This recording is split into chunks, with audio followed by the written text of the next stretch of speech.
In the bustling heart of Accra, Ghana, the sun blazed upon streets filled with hawkers, laughter, and the endless rhythm of life. Amid the noise stood Kwame, a young man in his early 20s, handsome, confident, and always dressed in the latest fashion. To many, he was a symbol of success. But beneath the sharp smile and shiny shoes lay a heart slowly growing colder. Every morning, as he walked to his tech job in the city center, Kwame passed the same beggar, a frail old man with grey hair, sitting near the mango stall, holding out his trembling hand. "My son, please, just a little help," the beggar would whisper. But Kwame never stopped. Sometimes, he would even laugh and say to his friends, "Look at him, why doesn't he just work? I worked hard for what I have." His friends would nod and laugh too, thinking it was normal. One day, as the clouds gathered above the busy market, the beggar called out again, his voice weaker than ever. "Young man, one day, you will understand that wealth means nothing if your heart is empty." Kwame rolled his eyes and walked away, unaware that this would be the last time he'd ever hear that voice. That night, it rained like never before. When Kwame passed the mango stall the next morning, the spot was empty. The old beggar was gone. Finally, he muttered to himself. But deep inside, a strange heaviness filled his chest. He brushed it off, telling himself he had no reason to care. Life went on, and the city kept moving, but something invisible had shifted.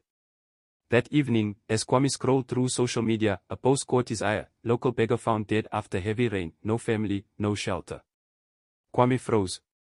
It was him, the same man. A faint memory played in his mind, the beggar's last words echoing like thunder in his soul. Days turned into weeks, yet Kwame couldn't shake the feeling of guilt. The laughter of his friends no longer brought joy, and the taste of success began to turn bitter.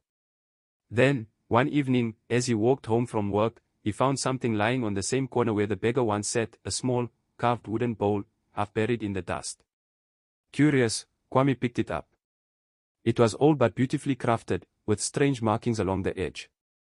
As he turned it over, he saw faint words scratched beneath: "Give, and you shall receive."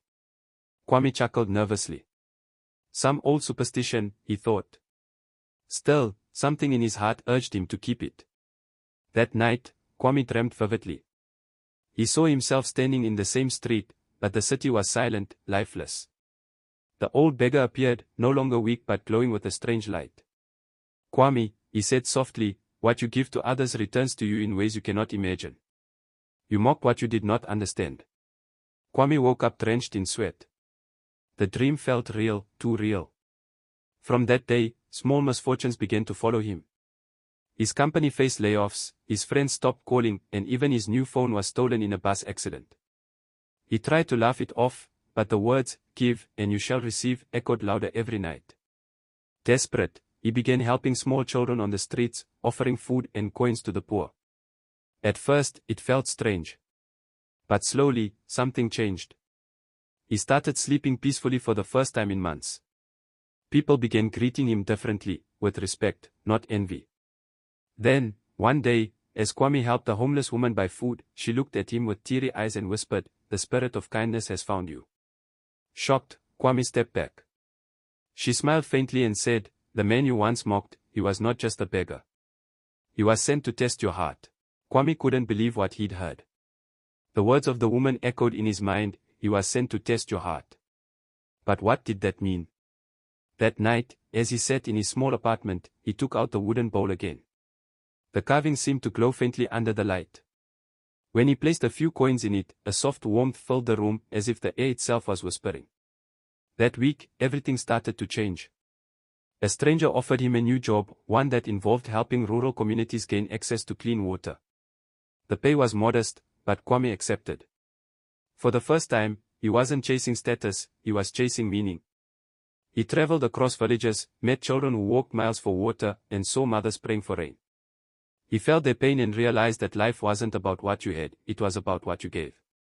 Slowly, Kwame's heart began to heal. Months later, he returned to Accra, carrying the same wooden bowl.